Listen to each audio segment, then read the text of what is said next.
Magandang umaga mga kapatid. Ikinalulugod po namin ang inyong makikibahagi sa banal na Eucharistia. Ngayon po ay ika-4 na linggo ng Kwaresma. Magsitayo po tayo.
Aminin natin ang ating mga kasalanan upang tayo maging marapat umanap sa banal na pagdiriwang. Inaamin ko sa makapangyarihan ng Diyos at sa inyong mga kapatid, na lumha ang nagkasala sa isip, sa salita, sa gawa, at sa aking pagkukulang. Kaya sinasama ko sa mga nagbiling Maria, sa lahat ng mga anghel at mga banal, at sa inyong mga kapatid, na ako'y panalangin sa Panginoon ating Diyos. Kawan tayo ng mga pangyarihan ng Diyos, patawarin tayo sa ating mga kasalanan, at patnubayan tayo sa buhay na walang hanggan. Amen.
Ikaw ay nakikipagkasundo sa sangkatauhan sa pamamagitan ng iyong salita. Sa masigasig na pagsamba at matibay na pagsasampalataya, ang sambayanang Kristiyano ay makadulog nawang masaya sa pagdiriwang ng dakilang kapistahan ng pagkabuhay sa pamamagitan ni Jesucristo kasama ng Espiritu Santo pagpasawalang hanggan. Amen. Magsiupo po tayo. Pagbasa mula sa unang aklat ni Samuel. Noong mga araw na iyon, sinabi ng Panginoon kay Samuel, "Magdala ka ng langis at pumunta kay Jesse ng Bethlehem, sapagkat pinili ko na maging hari ang isa sa kanyang mga anak." Nung magkaharap-harap na sila, nakita ni Samuel si Eliab. Pinagmasdan niya itong mabuti at sinabi sa sarili, "Ito siguro ang tulad ng Panginoon para maging hari." Ngunit sinabi sa kanya ng Panginoon, "Huwag mong tingnan ang kanyang taas at nakisigan. Hindi siya ang hinirang ko. Ang batayan ko ay hindi tulad ng batayan ng tao. Panlabas sa inyo ang tinitingnan ng tao, ngunit puso ang tinitingnan ko." Isa-isang tinawag ni Jesse ang 7 niyang anak, ngunit walang pinili sa kanila ang Panginoon. Kaya tinanong ni Samuel si Jesse, "Wala ka na bang anak kundi iyan?" "Mayroon pang isa, yung pinakabata at pastor ng aking mga tupa," tugon ni Jesse. Sinabi ni Samuel, "Ipasundo mo, hindi natin sisimulan ng paghahandog hanggat hindi siya dumarating." At sinundo nga ang anak nito ni Jesse. Siya'y makisig na binatilo, malusog at umusap ang mga mata. At sinabi ng Panginoon kay Samuel, "Siya ang hinirang ko. Paghiran mo siya ng langis." Kinuha ni Samuel ang sisigahan ng langis at pinahiran si David sa harapan ng kanyang mga kapatid. At mula noon, sumakay niya ang Espiritu ng Panginoon. Ang salita ng Diyos. Salamat sa Diyos.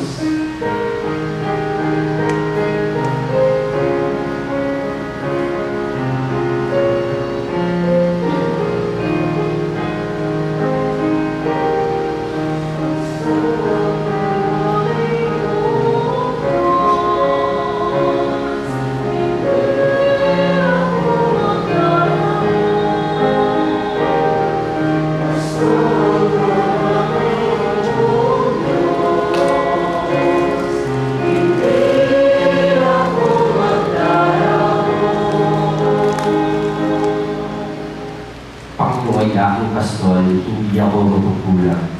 Ako'y pinaihinlay sa madilang na pastulan, at inaakin niya ako sa tahimik na batisan. Binibigyan niya ako ng iyong bagong kalakasan.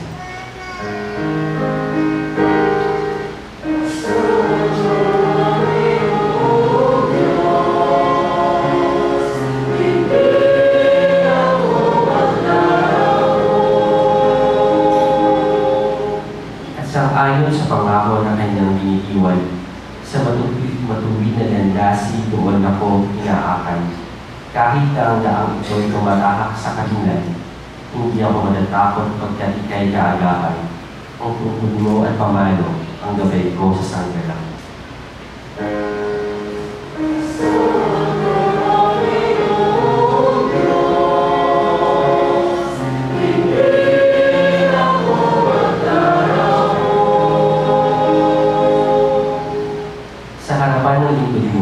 Ikaw ay may handang gulang. Ito'y iyong ginagawang nakikita ng kaaway. Nalulubid ka sa akin na ulo ko ay langisan, at pati ng kalis ko ay iyong inaapaw.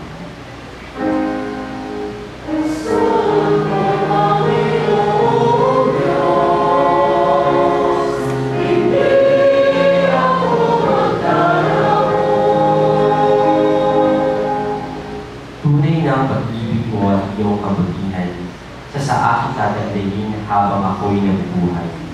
Doon ako sa templo mo na lagi at mamanahan.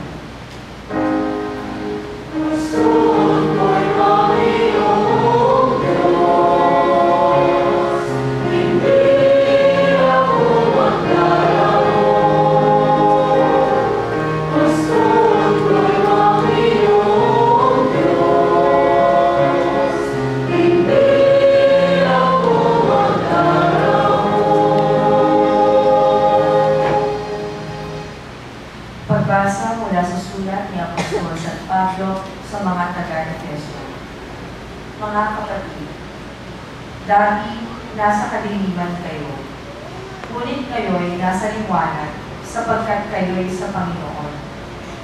Mamuhay kayo gaya ng nararapat sa mga taong naliwanagan sapagkat ang ibinumbunga ng pamumuhay sa liwanag ay pawang mabuti, matuwid at totoo. Pag-aralan ninyo kung ano ang kalugod-lugod sa Panginoon. Huwag kayong makikisama sa mga taong gumagawa ng mga bagay na walang ibubungang kabutihan, mga bagay na dulot ng kadiliman. Sa halip ay ilantad ninyo sila at ang kanilang mga gawa, sapagkat kahiyang magiting man lamang ang mga bagay na ginagawa nila ng lihim. Ang lahat ng nalalantad ay naliliwanagan, at ang naliwanagan ay nagiging liwanag. Kaya sinasabi, gumising ka, ikaw na natutulog, magbangon ka mula sa mga patay, at liliwanagan ka ni Kristo. Ang salita ng Diyos. Salamat sa Diyos, masitayin po tayo.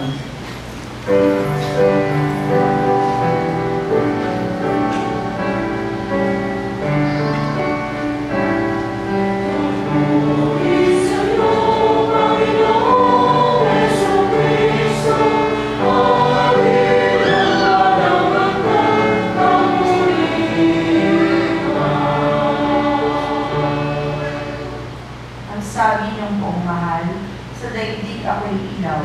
Kapag ako ay sinundan, ang dilim ay mapaparang at sa aking mabubuhay.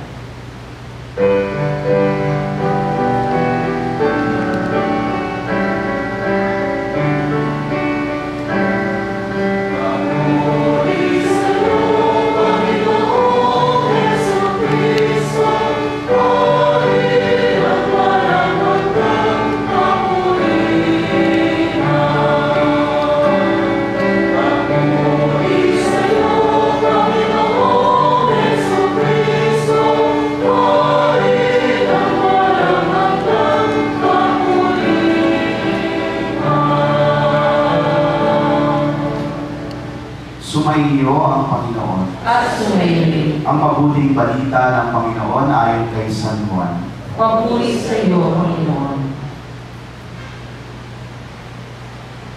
Noong panahong iyon, sa paglalakad ni Jesus, ay may nakita siyang isang lalaking ipinanganak na bulag. At si Jesus ay lumura sa lupa at gumawa ng puti. Ibinahin niya ito sa mata ng bulag. Sinabi sa kanya ni Jesus, pumunta ka sa deposito ng tubig sa Siloe. Ang kahulugan nito ay sinugo. Maghilamos ka roon, gayon nga ang ginawa ng bulag at nang magbalik ay nakakita na. Sinabi ng mga kapitbahay niya at ng mga nakakita sa kanya noong siya'y namamalimos pa, hindi ba yan ang lalaking dating nagpapalimos? Sumagot ang ilan, iyan nga, hindi kamukha lang, wika naman ng iba. At sumagot ang lalaki, ako nga po iyon. Dinala nila sa mga Pariseo ang dating bulag. Araw ng pamamahinga nang gumawa si Jesus ng putik at patilabi ng bulag. Tinanong din siya ng mga Pariseo kung paano siya nakakita. Sinabi niya sa kanila, pinahiran niya ng putik ang aking mga mata. Naghilamos ako pagkatapos at ngayon nakakikita na ako. Ang sabi ng ilan sa mga Pariseo, hindi mula sa Diyos ang taong iyan, sapagkat hindi niya ipinanggigilid ang araw ng pamamahinga. Ngunit sinabi naman ng iba, paano makagagawa ng ganitong kababalaghan ng isang makasalanan, at hindi sila magkaisa ng palagay. Kaya tinanong nila uli ang dating bulag, ikaw naman, yamang pinadilan ni Jesus ang iyong mga mata, ano naman ang masasabi mo tungkol sa Kanya? Siya ay isang propeta, sagot niya.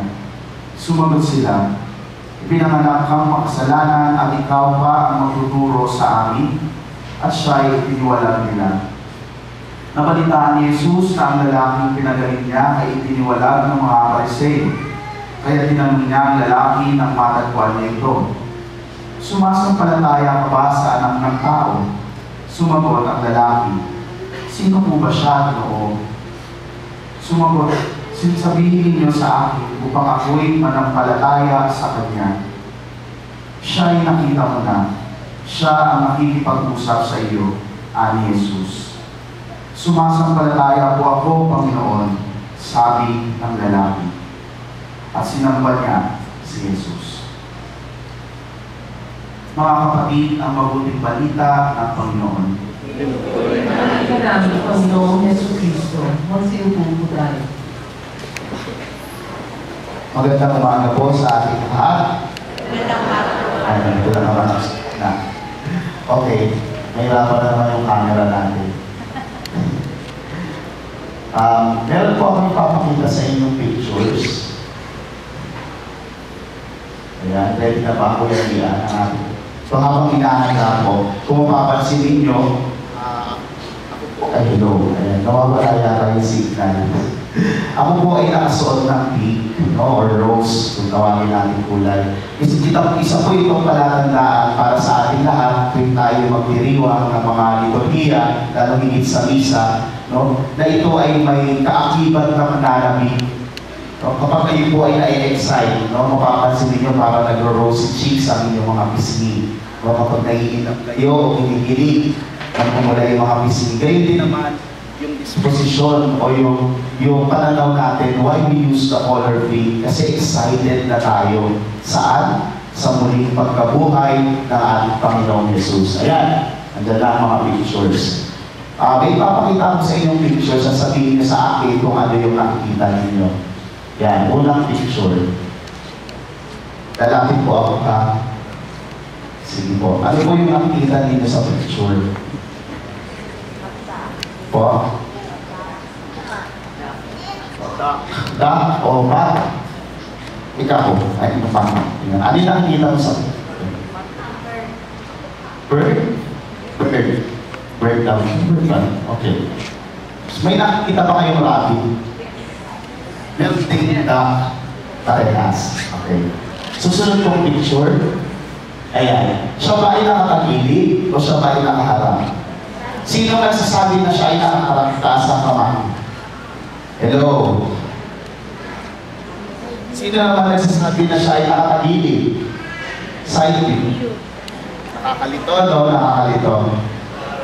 Nakakalito. Sige. Next picture. Ayan. May nakikita pa kayong bulaklak?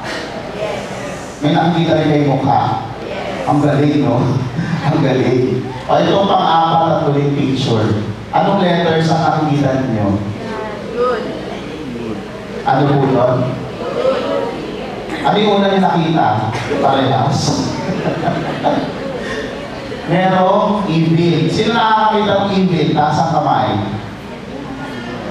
O sino rin naman nakakakita ng good? O, pinakita ng iba yung good. No? Nakaka-interesante, no? Kasi ito po yung mga pamamaraan ng seeing upang malilang yung ating paningin. Pero magandang tanong yun, ano? Paano nga ba natin tinitignan ng mga bagay-bagay sa mundo? Paano natin tinitignan ng ating mga sarili? At paano rin natin tinitignan ng ating kapwa? Minsan, iba yung palagay natin sa palagay din ng ibang tao. At ganyan din ang nangyari sa ibang medyo. No? Ang mga Pariseo, ang mga tao, ang mga Hudyo, mag-iiba ng pananaw sa ginawa ni Jesus. Ang iba, nagsabi na it is good.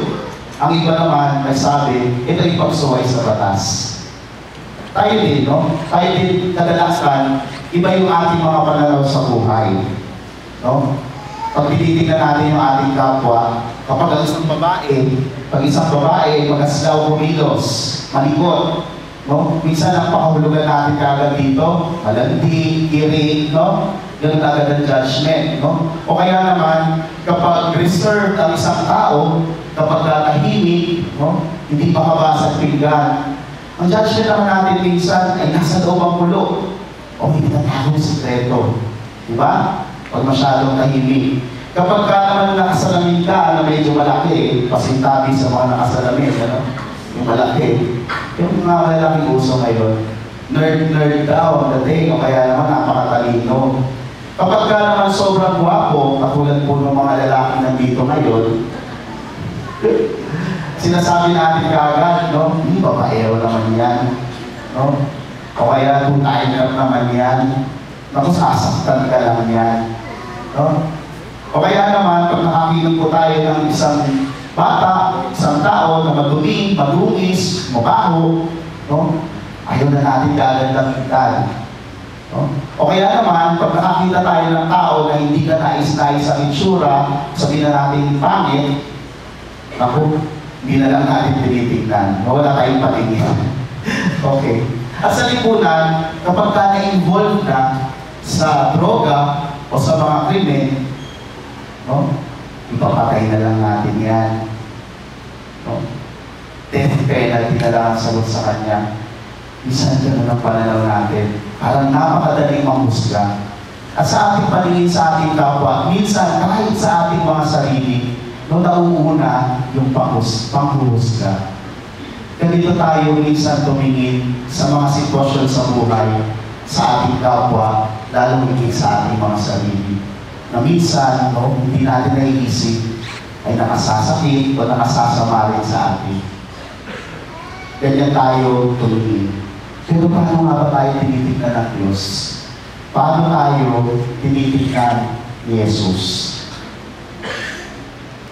Sa ating unang pagbasa nung pinili po ni Jesus ang magiging hari, no? Ipinaalala ng Jesus, ng Diyos ang magiging hari ng Israel. Ipinaalala niya kay Samuel na hindi sa panlabas tumitingin ang Diyos, kundi kung ano ang nasa kalooban. Kaya naman magandang pagnilayan, mga kapatid, paano nga ba tayo tinitignan ng Diyos? Una po, no? Next slide please. He looks at our strengths, not our weaknesses. Ulitin na po natin.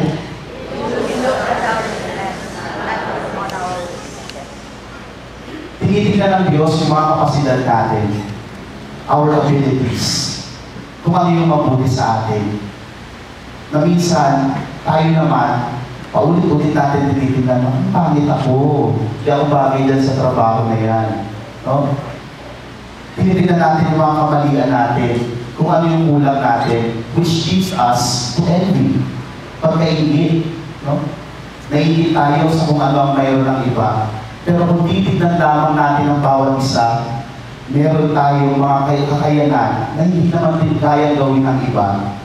At doon, uusbong sana yung disposisyon ng pagpapasalamat sa kung ano ang mayroon tayo. No? Magandang tingnan ito na ang Diyos tinitignan tayo sa kung ano yung lakas natin sa buhay, hindi dun sa kahinaan natin. And we build on that foundation. No? Ang Diyos tinitignan ang kabutihan ng bawat isa. Secondly, no? Sabay-sabay po natin basahin. He looks at us in the light of mercy, not in the darkness of judgment and unforgiveness. Narinig po natin sa Ebanghelyo, sinabi ng mga Pariseo o ng guro ng batas, ang taong ito ay pinanganak na bulag. Pinanganak na bulag dahil makasalanan siya o makasalanan ang kanyang mga magulang. Ngunit anong ginawa ng Diyos? Iniulat ng Diyos ang mata nitong taong ipinanganak na bulag. Sapagkat hindi niya tinignan, no, nang may panghuhusga itong taong ito. Hindi ito dahil sa kasalanan. Siya ay pinanganak na bulag, oo, pero hindi ito dahil sa kasalanan. Ngayon din naman ang wisdom o yung karunungan na makukuha natin tuwing tayo ay pupunta sa sakramento ng umpisan. Sa tuwing tayo ay lalapit ng may kababaang loob sa harap ng Diyos upang akuin ang ating mga kasalanan. Hindi ito ang concern ng Diyos, hindi ang mga kasalanan natin. Kung hindi, igabad sa atin ang pagpapatawad na nararapat sa isang tao na humihingi ng tawad. Kaya huwag po tayo matatakot, no? Huwag kayo matatakot sa sakramento ng umpisa, lalo higit ngayong Kwaresma, tayo ay naghahanda. Tayo ay nananabik sa muling pagkabuhay ni Jesus. lumapit tayo sa sakramento ng kapisan, sapagkat dito tunay na mararanasan natin na ang Diyos ay tumitingin sa atin ng puno ng awa.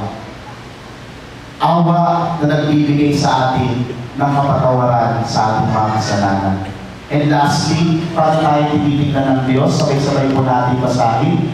He looks at us with the lens of love, not in the opacity or blindness of indifference. By virtue of creation, we are created in the image and likeness of God.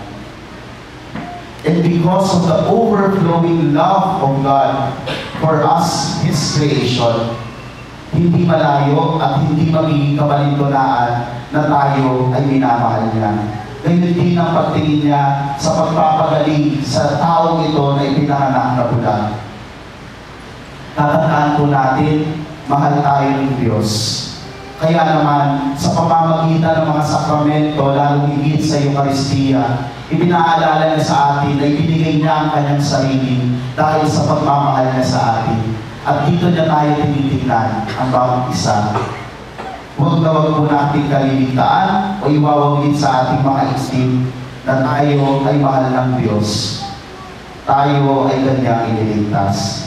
That is why, my dear brothers and sisters, in this Lenten season, we are challenged to look not with our bare eyes, but we look at the lens of our faith given to us by the Lord. Habang ginagawa natin ang ating mga pagsasakripisyo, ang ating Lenten observance, huwag natin iwawagin na ginagawa natin ito hindi lamang upang pahirapan ang ating mga sarili, para lang magsakripisyo, kundi sa ilaw ng pananampalataya na si Jesus ay mabubuhay na muli. Mabubuhay na maguli. Hindi maiiwan sa pagkasakit, sa pagkamatay niya ang kanyang buhay, kundi may muli pagkabuhay. Kaya naman, mga kapatid, my dear brothers and sisters, hilingin natin itong biyayang ito mula sa Diyos, na maiayon natin ang ating paningin sa paningin ng Diyos sa atin, sa paningin ni Jesus sa atin. Kung paanong tinitingnan niya ang tao. Hello. Okay.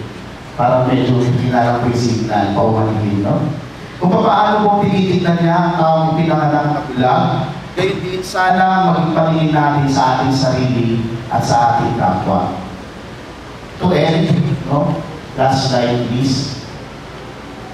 Yan. To end, kailangan may maalala sa bawat isa ang katotohanan na si Jesus ang ating ilaw. Jesus is our light. He takes us out of the darkness and brings us to light.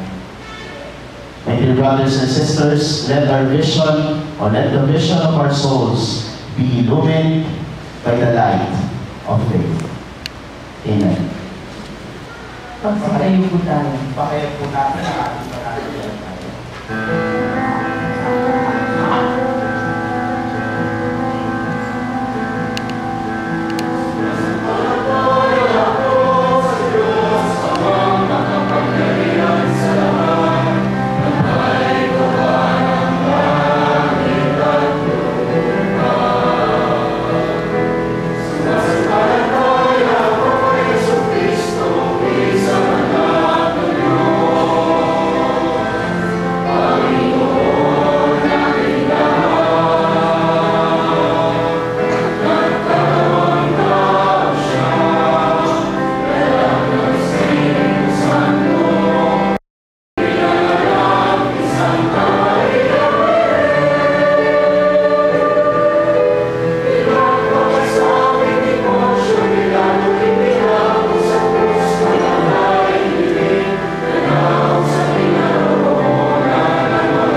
sa ating buhay at ang tungkulin natin mamuhay bilang mga anak ng liwanag. Nakababatid sa ating kahinaan, humingi tayo ng tulong ng biyaya ng Diyos para sa ating sarili at sa lahat ng mahal natin sa buhay. Ang ating mong magtitugod sa bawat panalangin, Panginoon, liwanagan mo sa atin ang ilaw ng pananampalataya. Panginoon, liwanagan mo sa amin ang ilaw ng pananampalataya. Para sa simbahang panglahat, ang mag-anak ng Diyos sa lupa, nawa tapat niyang gampanan ang kanyang misyon bilang ilaw ng lahat ng bansa sa kanyang katapatan sa mga turo ni Kristo. Manalangin tayo. Panginoon, liwanagan mo sa amin ang ilaw ng pananampalataya. Para sa Santo Papa, ating obispo, at mga pura paroko, ang kanilang mabuting halimbawa na way laging maging inspirasyon at pampasigla sa lipunang sadlak sa maraming uri ng katiwalian. Manalangin tayo. Panginoon, liwanagan mo sa amin ang ilaw ng pananampalataya. Para sa lahat ng magulang at mga guro, sila naway maging mabuting halimbawa sa kanilang mga anak at mga estudyante at makapagpatatag sa kanila laban sa lahat ng sama sa ating lipunan. Manalangin tayo. Panginoon, liwanagan mo sa amin ang ilaw ng pananampalataya. Para sa ating kabataan at lahat ng nangangarap ng higit ng magandang daigdig, nawa maunawaan nilang magkakatotoo lamang ang kanilang pangarap kung sila'y mananatiling tapat sa Ebanghelyo ni Kristo. Manalangin tayo. Panginoon, liwanagan mo sa amin ang ilaw ng pananampalataya. Para sa ating lahat at mga ipinananalangin, tanggihan nawa natin ang mga gawa ng kadiliman at mamuhay tayo tuwina sa lingling ng Diyos. Manalangin tayo. Panginoon, liwanagan mo sa amin ang ilaw ng pananampalataya. Tahimik natin idalangin ang ating mga kadilingang pagsali.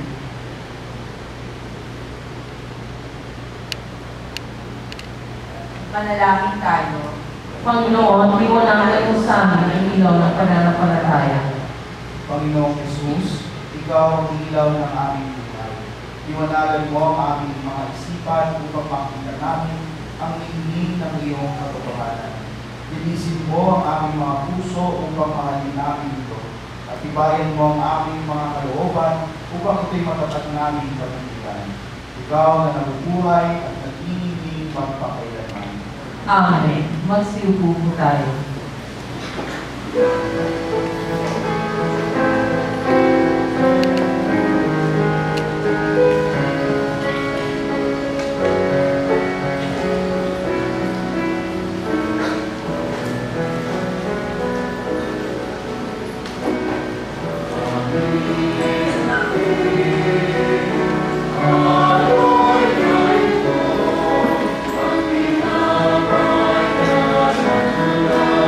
Sa pagpapala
ng Diyos Ama ang mga pangyarihan. Tanggapin nawa ng Panginoon itong pag-aayos sa iyong mga kamay.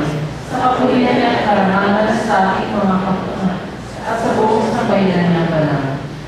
Ama naming lumikha, para sa pag-ahain nagbibigay kagalingan, kami ngayon ay masayang nagsisipag-alay, kalakip ang dalangin amin nawang maitangal, ang pagdiriwang na ito ng banal na pakikinabang, at maidulot nawa ito para sa kaligtasan ng tanan, sa pamamagitan ni Jesucristo, kasama ng Espiritu Santo, magpa sa walang hanggan. Amen. Sumainyo ang Panginoon. At sumayin. Itaas sa Diyos ang inyong puso at diwa. Itinaas namin sa Panginoon. Pasalamatan natin ang Panginoong ating Diyos. Marapat na siya ay pasalamatan. Ama naming makapangyarihan, tunay ng marapat na ikaw ay aming pasalamatan sa pamamagitan ni Jesucristo na aming Panginoon. Inabuti niya mag-hindi na iiba sa amin upang ang sangkatauhang namuhay sa dilim ay kanyang maakay sa pananalig na hahantong sa liwanag ng iyong pag-ibig. Kaming ipinanganak noong una bilang alipin ng dating pagkakasala ay kanyang nilugasan sa tubig ng muling pagsilang upang maitampok bilang mga kapatid niya sa iyong angkan. Kaya kaisa ng mga anghel na nagsisiawit ng papuri sa iyo nang walang humpay sa kalangitan, kami nagbubuli sa iyong kadakilaan.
Ama naming banal, ikaw ang bukay ng tanang kabanalan.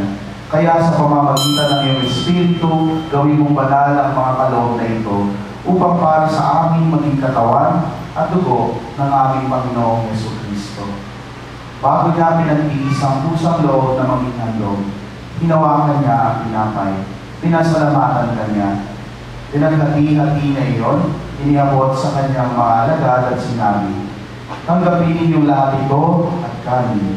Ito ang aking katawan na ihahandog para sa inyo.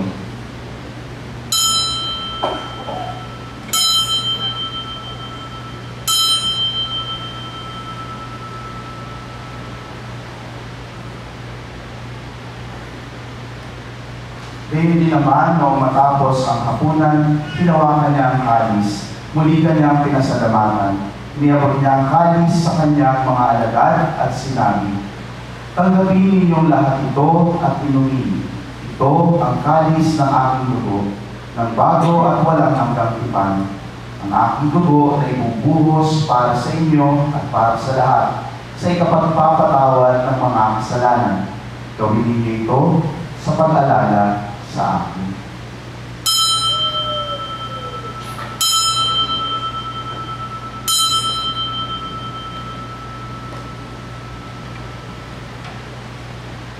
Tayo po tayo. Ang misteryo ng pananampalataya.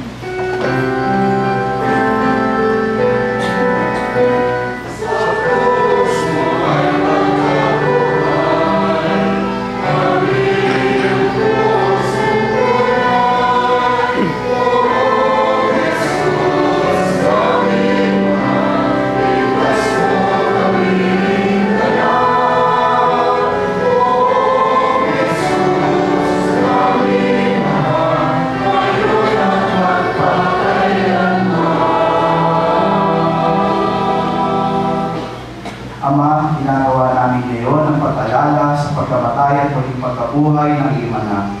Kaya iniaalay natin namin sa iyo ang tinapay na nagbibigay buhay at ang kalis na nagkakaloob ng kaligtasan. Kami nagpapasalamat dahil kami iyong minarapat na tumayo sa harap mo para maglingkod sa iyo. Isinasamo namin kami magsasalo-salo sa katawan at dugo ni Kristo ay mabuklod sa pagkakaisa sa pamamagitan ng Espiritu Santo. Ama, ingapin mo ang iyong simbahang laganap sa buong daigdig. Puspusin mo kami ng pag-ibig kay San Francisco na aming Papa at ni Luis Antonio na aming Obispo, ang kanyang katuwang na Obispo at ng Tanang Kaparian.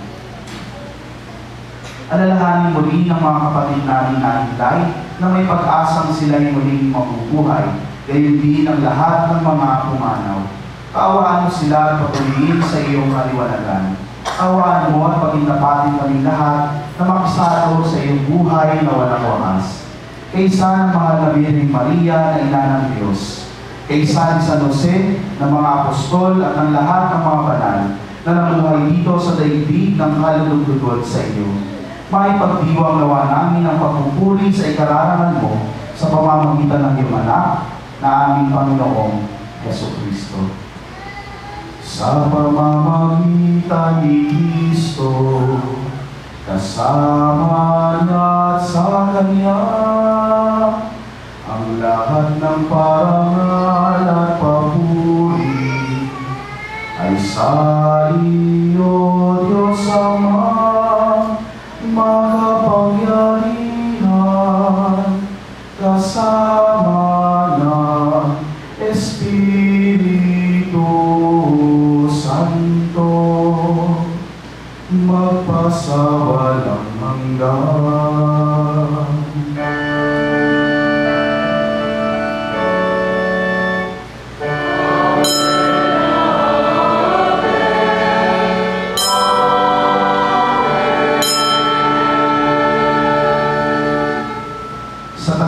Ng mga nakagagaling na utos at turo ni Jesus na Panginoon natin at Diyos, ipahayag natin ng lakas loob.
Hinihiling namin kabiyaya sa lahat ng masama, pagkalooban ng kapayapaan araw-araw, iligtas sa kasalanan at ilayo sa lahat ng kapahamakan.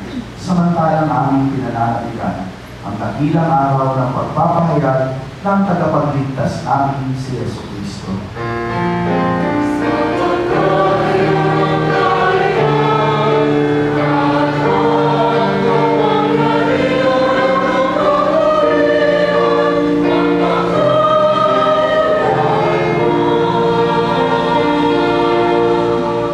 Panginoong Jesucristo, sinabi mo sa iyong mga apostol, kapayapaan ang iniiwan ko sa inyo. Ang aking kapayapaan ang ibinibigay ko sa inyo. Tunghayan mo ang aming pananampalataya at huwag ang aming mga pagkakasala.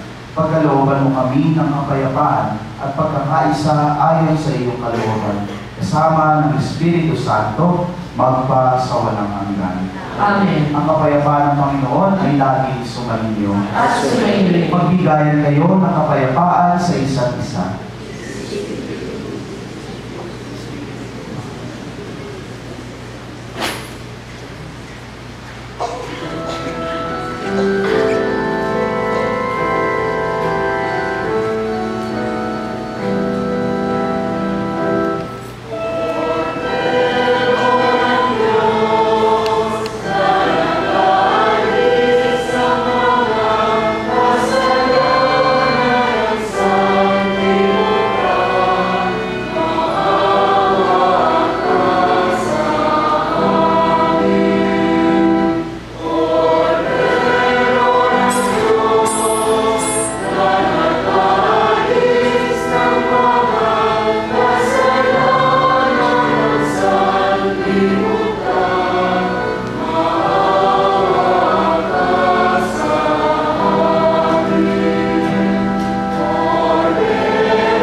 Kasalanan ng sanlibutan, mapalad ang mga inaanyayahan sa kanyang ibig. Panginoon, hindi ako dapat na magpatuloy sa iyo. Ngunit sa isang salita mo lamang ay gagawin na ako.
Magsitayo po tayo.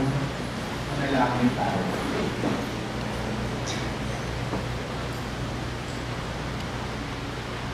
Ama naming mapagmahal, tinatanglawan mo ang lahat ng tao na isinisilang sa daigdig ito. Sa kaloob mong liwanag, tanglawan mo ang aming kalooban upang nang dapat namin sa loob na iyong ikalulugod ay lagi namin sa isip at ikaw ay aming wagas na makinig. Sa pamamagitan ni Jesucristo, kasama ng Espiritu Santo, magpa sa walang hanggan. Amen. Magsiyo po ang lahat at ating nasalin ang panalangin para sa kapayapaan. Panginoon, sa panahon ng pangangailangan, ay humingi kami ng tulong, bunga ng aming pagkamulat sa nagbabantang pagkawasak ng kapaligiran pinagkaloob ninyo sa amin. Bunga ng malawakang paglalaban ng ideolohiya sa iba't ibang panig ng mundo. Pagkalooban ninyo kami ng sapat na lakas upang maipalagaan ang kabutihan, katarungan, pagmamahalan at kapayapaan. Sa gitna ng labanan, ituro ninyo sa amin ang pagtutulungan, sa kasaganaan, ang pagbibigayan, sa karamitaan, magkaroon po sana ng maayos na pamumuhay. Kung mangingibabaw ang pagmamakasarili, ituro ninyo sa amin ang kababaang loob. Sa kawalan ng katarungan, matutunan sana namin ang pagsisisi at pagbabalik loob sa Diyos. Kung may hindi pagkakaunawaan, magkaroon po sana ng pagkakasundo at pagkakaisa. Sa kawalan ng pag-asa, may hatid po sana namin ang mabuting balita. Tulungan mo kaming kumalinga sa halip na kalingain, maglingkod sa halip na paglingkuran. Huwag po sana kaming manghangad ng karangian at punungin niyo kami ng inyong pag-ibig at kaluwalhatian. Pahintulutan niyo kaming maging katulad ninyo, sapagkat sa ganitong paraan lamang namin matatagpuan ang tunay na kahulugan ng buhay na makapagbibigay sa amin ng bagong pag-asa. Amen. O Maria, Reyna ng Kapayapaan, ipanalangin mo kami. Magsitayo po tayo. Magsiyo mo muna sa team para sa ilang mga palaala. So, ang youth ministry po ng Extra Shrine ay magsisimula po ngayon ng kanilang all toys and books drive. Ito. So, bilang parte po ng ating paggawa o pag-practice ng mga Lenten observances and acts of charity, isa po itong pamamaraan ng ating youth ministry upang kayo naman po sa pamamagitan ninyo ay makagamit ng mga lumang libro at mga laruan ang mga bata po sa ating kids ministry. So kung kayo po ay mayroong mga gamit na napakit, maaari po ninyong dalhin po sa ating sa misa or pwede naman po diretsyo sa tayo sa shrine office. Pangalawa po, nalalapit na po ang mga mahal na araw. Kaya naman po sa pagsisimula nito sa Palm Sunday, ang lahat po ng pagbabasbas ng mga palaspas ay gagawin po 10 minutes earlier sa schedule ng misa. So kung alas 8 po ang regular ninyong pagsisimba, pumunta na po kayo dito ng 7:50 upang makaisa po tayo sa pagbabasbas ng mga palaspas. So sa lahat po ng mga misa, ganun po ang mangyayari. 10 minutes before the schedule of the Mass. So, ibig sabihin, kung hindi kayo makapagbabasbas ng alas 8 o 7:50, yung susunod po ay 9:20 na. So, agahan po natin yung pagdating para po kasi yun po talaga yung simula ng pagdiriwang ng linggo ng palaspas. Okay? At magkakaroon po tayo ng series of recollections, no? Simula po Holy Monday hanggang Holy Wednesday. Ito po ay gaganapin pagkatapos po ng 7 p.m. Mass. 7 p.m. Mass. So, around 7:30 p.m. hanggang 8:30 p.m. ang ating po magiging Lenten recollection. Ang lahat po ay inaanyayahan po na mag-isa. At pangatlo, at panghuli siguro, lalabas naman po yung ating schedule sa mga susunod na mga araw. So, please be posted. Isa po siguro mahalaga na dapat po nating samahan ay yun po penitential walk for life na panawagan po ng ating pinakamamahal na si Cardinal Luis Antonio Tagle na gaganapin po sa Good Friday. 4:30 a.m. Ito po ay magsisimula sa Baclaran Church, no? Sa Our Mother Perpetual Shrine. At doon po tayo magsisimulang maglakad patungo po sa Manila Cathedral sa Intramuros. Ito po ay gagawin natin na penitential walk for the dignity of life. No? At habang po tayo ay nagpuposisyon at nagmamarcha o lumalakad, tayo po ay magpipilay sa mga istasyon ng krus, tayo po ay nakatutok sa Veritas, sa Radyo Veritas, habang sila po ay nagbabahagi sa atin ng mga pagpilay tungkol sa daan ng krus.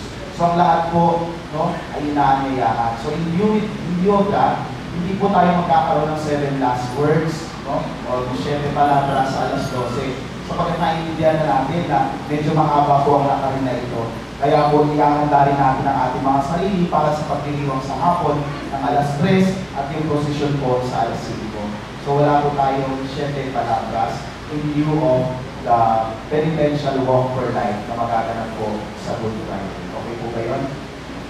So magsitayo po ang lahat para tayo magpapasalamat.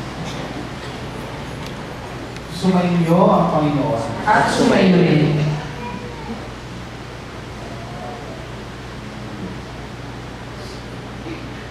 At pagpalain kayo ng makapangyarihang Diyos, Ama, Anak, at Espiritu Santo. Amen. Tapos na ang misa, humayo kayo sa kapayapaan ng Kristo. Salamat sa Diyos.